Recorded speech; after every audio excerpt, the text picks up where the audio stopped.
Hi everyone, it's Fitz with your daily delivery. Hope you're doing well. I'm good. We're wrapping up our coverage of Kansas State at Kansas, our preview coverage at GoPowercat. Make sure you check that out. The walkthrough with Monty Spiller drops a little bit later on Friday morning.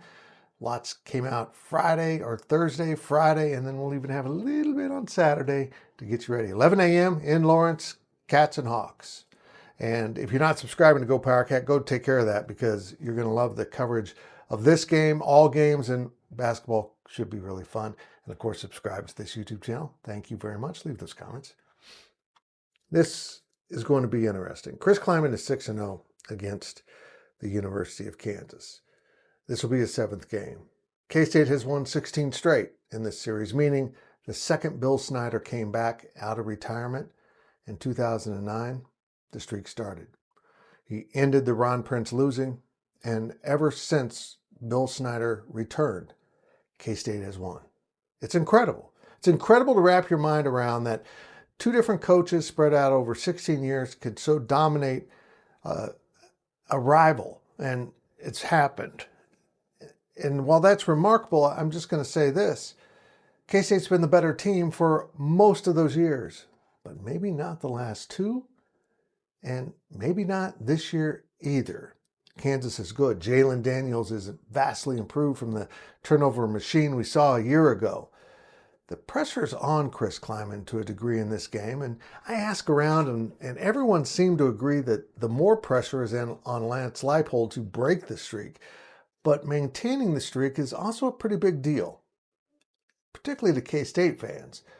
But why it's even a little more notable this year is K-State fans are grumpy because the team is 3-4. They have underachieved. This has not been Chris Klieman's best coaching performance, nor his best team. In fact, it's probably his worst team in terms of wins and losses outside of COVID. So there is some pressure on Chris Klieman that you now own this streak.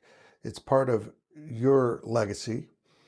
And in a season that has gone so poorly in the eyes of K-Staters, to lose this game, well, it could get ugly.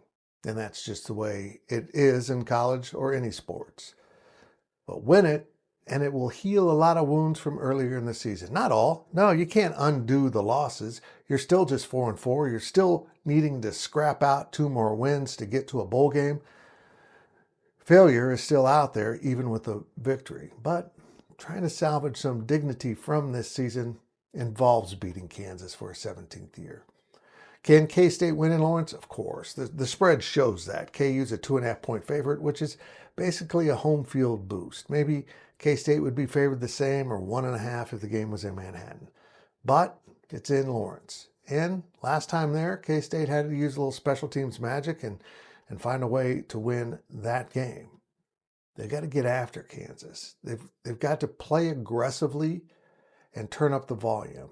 You see, my only concern here is Chris Klieman had his program back on its feet. After that horrendous first 4 games where they went 1-3, they took an off week and got going.